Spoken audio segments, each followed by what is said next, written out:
चलिए,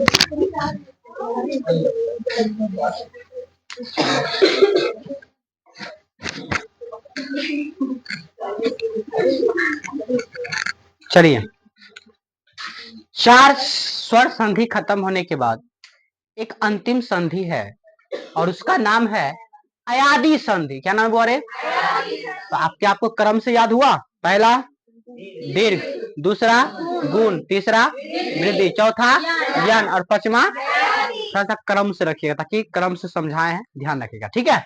चलिए, अयादी संधि में क्या होता है? नामों से स्पष्ट है। अय अय अय दिख रहा है? लगभग लगभग अय अय अय, समझ में आ गया? इसमें क्या होता है कि उसमें मैंने इससे पहले बार हम क्या बताया था? हर्षई दीर्घई सबके पास गया, अ आ के पास गया, हर्षौ दीर्घ के पास गया, ए आई के पास गया, ओ के पास गया। अब क्या होगा? ए आई जो है, कौन बोले? ए आई और ओ औ। अब ये सब जगह किसके पास? अ के पास। किसके पास जगह बोले? अ के पास। देख रहा है? तो ए आई जो है, ओ औ जो है, ये जाएगा अब अ के पास। तो ए गया अ के पास तो क्या बनाएगा? आई। और जब आई गया तो, और जब ओ गया तो, औ गया तो, क्या कोई दिक्कत समझने में किसी को? उदाहरण देख लेते हैं। से जोर अनम। अच्छा, से में देखिए ए है कि नहीं? ए है ना। इसके शुरू में अ। कोई दिक्कत समझने में? तो यह क्या बनाएगा? सौ है तो सौ, ठीक है। इसका ए या इसका अ, ए या अ मिलकर क्या बनाएगा? आई। तो अ नहीं लिखता, अ साइलेंट ना होता है, तो क्या लिखेगा बुआरे? यो, ठीक है। तो ए या अ मिल गया, बचा कथी? नो आ मो, नो और मो, तो क्या बन गया? शयनम। कोई दिक्कत? तो से जोर अनम बराबर शयनम और ने जोर अनम बराबर नयनम। क्या हुआ? चलिए, अब है आई जो अ, तो गो आई कार गई, तो ये आई ना हो गया। एगो रेप होगा तो ए या दूगो रेप होगा तो आई। अक्सर बच्चा ये समझ लेता है कि इस पर एगो रेप है ना, तो ई वाला बुझता है आई है, लेकिन ऐसा नहीं, ठीक है। अब गई जोड़ अनम, तो आई और अ के मिलने से क्या बनेगा? आई। चलिए, गो है तो इसका आई आ इसका अ क्या बनाएगा? आई। तो आई कैसे लिखाता है? आ आयो, आयो, हो गया। चलिए, अ मिल गया। अब क्या बच गया? न अम्मो, तो क्या बन गया? गायनम, शयनम, गायनम, ठीक है। अब अगला है ओ और अ के साथ क्या मिलेगा? अब चलिए, भो, भो का मतलब ओ आया, कथी है? अनम। चलिए, भो का भ हो जाएगा, इसका ओ इसका अ क्या मिलेगा? अव। तो अव कहने का मतलब अ साइलेंट, तो वो खाली लिखाएगा। तो नो और कथी लिखल है? म, तो क्या बन जाएगा? भवनम, ठीक है। औ के साथ अ मिलेगा, जैसे पौ, इनमें दूगो है ना, दूगो रेप है, तो औ हो जाएगा। तो प है तो प, इसका औ इसका औ औ मिलकर क्या बनाएगा? आ व, आव, हो गया। अब इसमें अ मिल गया, अब क्या बचा? क, पावर। और यही था आपका टोटल का टोटल स्वर संधि। अब आप दूगो संधि विच्छेद करके भी बना सकते हो और उम्मीद है कि पहचान भी सकते हो। कोई दिक्कत किसी को समझने में नहीं ना? चलिए, स्वर के बाद है अगला संधि व्यंजन। क्या है बुआरे? व्यंजन संधि, ठीक है। दूसरा प्रकार व्यंजन संधि क्या करेगा? या तो दूगो स्वर वर्ण या नहीं तो एगो स्वर एगो व्यंजन वर्ण, दोनों आपस में मिलेगा कौन संधि का निर्माण करेगा? व्यंजन संधि। तो दो स्वर वर्ण या एक स्वर एक व्यंजन वर्ण के मिलने से जो विकार उत्पन्न होता है उसी को क्या कहते हैं बोरे? व्यंजन संधि। क्या आपको मालूम है ना कि व्यंजन वर्ण कितने होते हैं? कितने होते हैं कोई बताएगा? 33 व्यंजन वर्ण 33 होते हैं। 26 व्यंजन वर्ण की संख्या 33 है। उसके बाद अंतस्थ वर्ण मालूम है क्या वो है? 4 गो, उष्ण वर्ण 4 गो। समझे? आगे में हालांकि चर्चा करूंगा इसका, ठीक। चलिए, तो अब आते हैं स्वर वर्ण और सॉरी अगला व्यंजन संधि पर। तो स्वर और व्यंजन समझ में आता है। स्वर अ से लेके कहां तक? औ तक। क ख से स्टार्ट करो, उसके बाद सब क्या आ जाएगा? व्यंजन आएगा। चलिए, व्यंजन वर्ण का निर्माण का सब 5 अलग अलग तरीका है। पांचों तरीका ध्यान रखिएगा। प्रथम वर्ण, अगर व्यंजन वर्ण होगा और उसका पहला अक्षर होगा तो वह केम्मा में बदल जाएगा, तीसरा अक्षर में बदल जाएगा क्रमशः। कैसे? सत्य, क्या लिखे हुए हैं? सत्य। अच्छा, सत्य लिखा हुआ है, तुम हमको ये बताओ, सत्य जोर गति है तो अंतिम में कथी है? तो क्या व्यंजन वर्ण है कि नहीं है ना? तो केम्मा अक्षर में बदलेगा, तीसरा में। तो बदलो, तो थ द, तीसरा में क्या हो गया? दो, तीसरा में हो गया दो। तो किस में बदल गया बुआरे? आई क्या लिखा हुआ? सत्य जोर गति बराबर सत्य गति। क्या भारी भी है? चलिए अगला देखिए, दिक जोर गज, दी है तो दी, क है ना, क है। चलिए क को बदलिए तीसरा में, क ख ग, तीसरा में ग आ गया, तो ग आधा गो होना चाहिए, पूरा नहीं। जैसे देखो दो का आधा किया कि दो हमारा लगाए ना, तो ग को आधा तो ग लिखेंगे बुआरे। अभी कथी लिखा हुआ है? गज, गज लिख दिए। आप कोनो ऑप्शन देगा पूरा ग, तो ठीक ध्यान से लगाना, आधा गो ग होना चाहिए। पांचों बताएंगे तो अपने आप समझ में आ जाएगा। पहले पांचों खत्म कर लीजिए, फिर अपने समझ में आए कि इसमें क्यों तीसरा बदले। ठीक है, चलिए इसका बताए तो बुआरे, दी को बदलेगा तीसरा में तो क्या होगा? गो। इसका तो हट जाएगा और साइलेंट हो जाएगा, क्या बचेगा? इसका और नहीं लिखा सकता है, रहता आ तो आकार दे देते ना बुआरे। तो ये हो गया प्रथम अक्षर क्या में बदल गया? तीसरा में। अब है अघोष स्पर्श वर्ण। अघोष पढ़ाए थे, घोष अघोष पढ़ाए थे, क ख ग पहला 3 अक्षर अघोष होता है, अब बाद वाला नहीं, पहला 2 अक्षर अघोष होता है, अब बाद वाला 3 अक्षर अघोष। जैसे क ख अघोष हुआ, अब ग घ अंग घोष हुआ, पढ़ाए थे ना। चलिए तो देखिए, अघोष स्पर्श वर्ण होगा, स्पर्श बताए थे क पहला अक्षर, ठीक है, तो वह पश्चिमी वर्ण में बदल जाएगा। किस बदल जाएगा बोले? पंचमी वर्ण में, ठीक है। हाँ, और इसमें ध्यान रखना है, अघोष वर्ण होगा, पहला क्या होगा बोले? अघोष वर्ण, मतलब पहला के अंतिम में अघोष वर्ण होगा, और दूसरा का जो पहला वाला अक्षर होना चाहिए वह या तो न होना चाहिए नहीं तो म होना चाहिए, तब उसके लिए यह नियम, तब उसको पचमा वर्ण में क्या करिए? बदल दीजिए। जैसे देखिए वाह है तो वाह, अभी क अघोष वर्ण हो गया, इसका जो म है, क्या म मिल गया? तो इसका मतलब यह क किस में बदलेगा? पचमा बदलेगा। पचमा में कथी होता है? अंगा, ठीक है। अभी क्या बच गया? वागम्य, क्या बच गया बोले? वागम्य। अगला पढ़िए, जगत जोरनाथ, क्या इसमें न मिला? इसमें तो मिला अघोष वर्ण। चलिए जग, जग, आई तो किस में बदलेगा? तो थ द ध न, ठीक है। न क्या कहते होगा? आधा गो, क्योंकि सब आधा आधा होता है बोले। इधर कथी लिखल है? कोई दिक्कत समझने में किसी को? अगला बताइए तो आप लोग, सत्य जोर मार्ग क्या हो जाएगा? सन्मार्ग, बहुत बढ़िया, क्योंकि तो जगह किसमें? नौ में, इसमें म है ना, मिल गया, नौ ने तो म मिलना चाहिए, ठीक है। चलिए ये हो गया, तो नौ में बदल गया, आधा को नौ में, आई हो गया कथी बोले? म, सन्मार्ग। कोई दिक्कत समझने में? अगला रूल है, जब शुरू वाला में तो या दो, मतलब अंतिम में तो या दो हलंत होना चाहिए, और उसके बाद अगर लो हलंत मिलता है अगला वर्ण में, तब वह तो और दो किस में बदल जाएगा? लो में, लो आधा लो में बदल जाएगा। ये देखिए उत हुआ, क्या हुआ बोले? उत, क्या तो मिल गया हलंत, अगला में लो मिला, ठीक है, तो यह तो किसी में बदल जाएगा? आधा गो लो में, आधा गो लो में बदल दिए, आई कथी लिखा हुआ, तो क्या बन गया?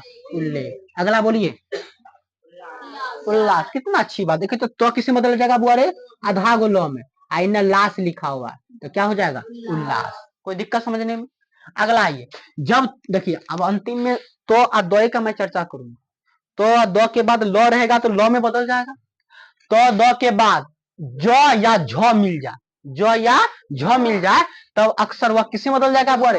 जो में बदल जाएगा, ठीक है। चलिए सत्य है ना, तो मिल गया, इसमें जो मिला, तो यह तो किस में बदलेगा? जो में, तो जो कम आधा गो जो, आईने को लिखा हुआ, क्या भारी भी है? बिल्कुल भारी नहीं है। चलिए इसका बोलिए तो बदला आधा को जो में, ये आधा को जो था ही, और वॉल उज्ज्वल, उत्तजोर ज्वल बराबर उज्ज्वल। अब अगला में देखिए, तो दो के बाद लो था तो लो में बदल गया, तो दो के बाद जो या झो या किसे बदला, झो रहेगा तो यो किसे बदलेंगे, जो में बदलेंगे। ठीक है, अब देखिए तो दो रहेगा और उसके बाद कथी रहेगा, तलाब्य सौ। तो इसी में ध्यान रखना, तो और दो जो रहेगा ना वह चौ में बदलेगा, आधा को चौ में।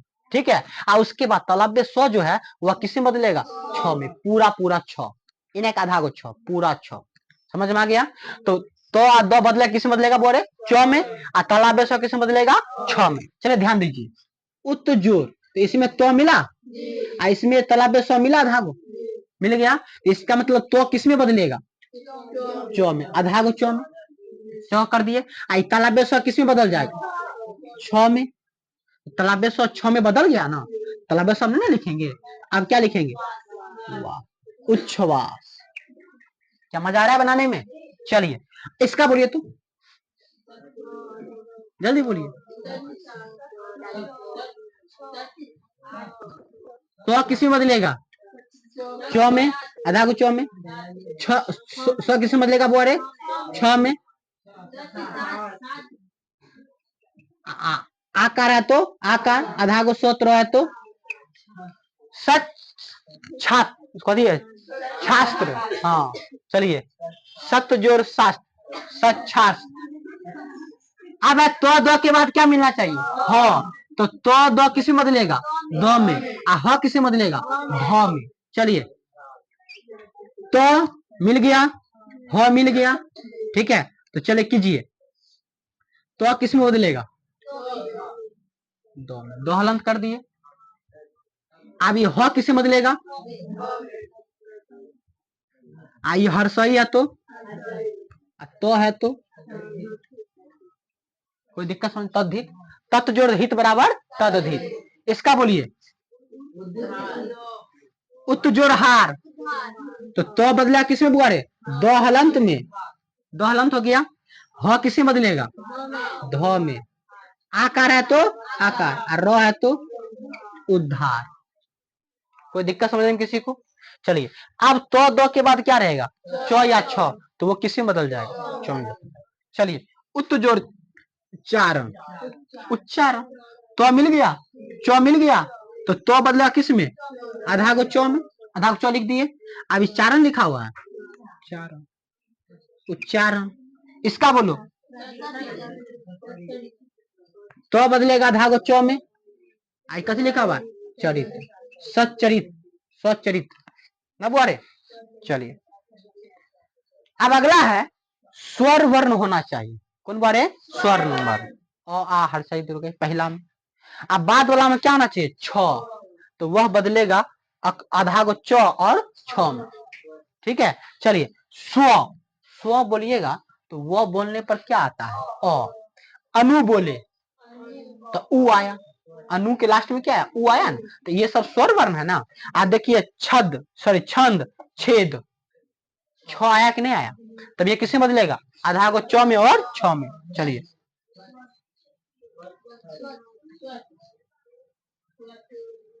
स्व हो गया, छ बदलेगा आधा को च, आरो में छ, छ बदल गया। अब क्या बच गया,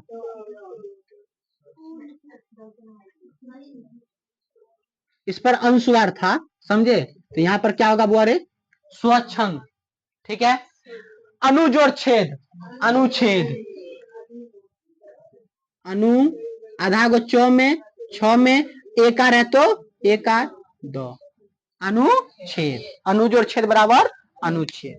ठीक है, कोई दिक्कत, इसमें छ बदला किसमें, चौ और आधा को चौ पूरा छ में बदल गया। ठीक है, अगला ये, जब अंतिम में रहेगा म में हलन, पहला वर्ण में होगा म में हलन, अब बाद वाला में या तो अंतस्थ वर्ण, तो अंतस्थ वर्ण 4 गो होता है, क्वेश्चन पूछता है, य र ल व, अंतस्थ वर्ण।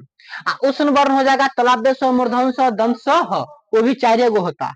ठीक है, अगर ये सब मिल जाए तब वह अनुस्वार में बदल जाता है। अनुस्वार समझ में आता है, ऊपर मिलता है बिंदु, अनुस्वार में बदल जाता है। चलिए करे, सम जोड़ गम संगम, सम जोड़ गम बराबर, तो म किसे बदल गया, अनुस्वार में, गम है तो समझ में आ गया, अहम जोड़ कार, तो म बदल जाएगा अनुस्वार में, अकार है तो अहंकार। कोई दिक्कत समझने में? देख लीजिए लास्ट में म हलंत मिला, इसमें क्या मिल गया, नहीं ठीक, हाँ, अंतस्थ वर्ण मिले या उष्म वर्ण मिले या कोई और व्यंजन वर्ण मिल जाए, कोई और व्यंजन वर्ण मिल जाए, तब यह किसे बदल जाता है बुआरे, अनुस्वार में। जैसे ग व्यंजन वर्ण हुआ ना, क भी व्यंजन वर्ण हो गया, समझे? तो ये सब अगर मिल जाएंगे तो वह किसे बदल जाएगा बुआरे, अनुस्वार में। तो ये था कौन, व्यंजन संधि खत्म, ठीक है। अब तीसरा है विसर्ग संधि। कौन संधि बुआरे, नाम से स्पष्ट है, स्वर और व्यंजन के साथ जो विसर्ग उत्पन्न हो या विसर्ग में जो विकार उत्पन्न हो उसे क्या कहेंगे बुआरे, विसर्ग संधि। स्वर या व्यंजन के साथ जो विसर्ग में विकार हो उसे क्या कहेंगे बुआरे, विसर्ग संधि। अब देखिए मनः जोड़ अनुकूल, मनोकूल, मनः जोड़ अनुकूल बराबर मनोकूल। इसको हम इसलिए नियम से नहीं बना रहे, नियम से था लेकिन नहीं बना इसलिए ये देखिए कि हमको खाली पहचानना है, तो हम देखिए कि इसको पहचान सकते हैं, ठीक है। तो मनः जोड़ अनुकूल बराबर क्या जगह बोले, मनोकूल।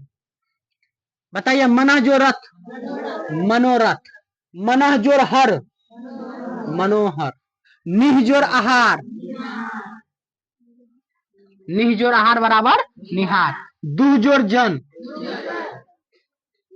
दुर्जन, निह जोड़ चल, निश्चल, निश्चल होता ना, नमः जोड़ते, नमस्ते, नमः जोड़ कार, नमस्कार, अतः जोड़ एव, अतएव, अतः जोड़ एव बराबर,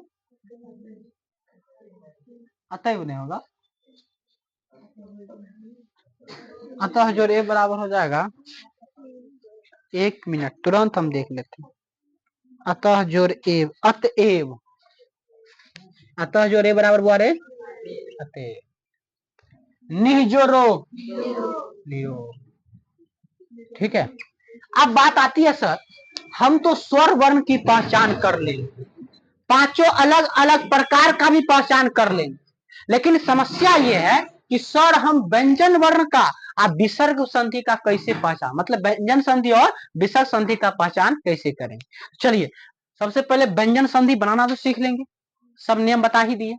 विसर्ग संधि भी मोटा मोटी हम बना सकते हैं जब दो को बना लेंगे तो, ठीक है।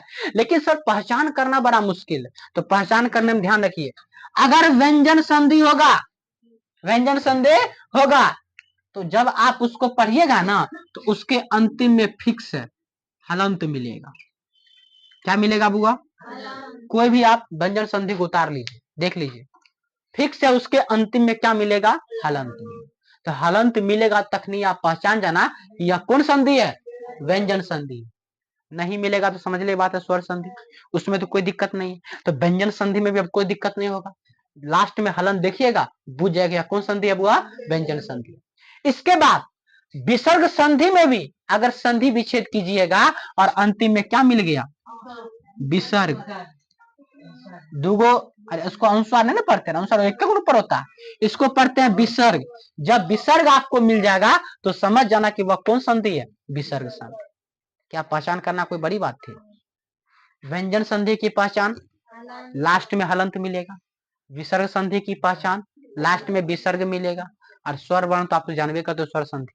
कोई दिक्कत? तो कैसा लगा? अब इससे जो क्वेश्चन पूछा जाएगा आप बना भी सकते हो, पहचान भी कर सकते हो, ऑब्जेक्टिव ही पूछी जाती है, ऑब्जेक्टिव में धाए धाए तुम टिक भी लगा सकता। कोई दिक्कत समझने में? कैसी लगी video? Like subscribe comment share जरूर कीजिए, और हाँ बढ़िया बढ़िया कमेंट मारिए।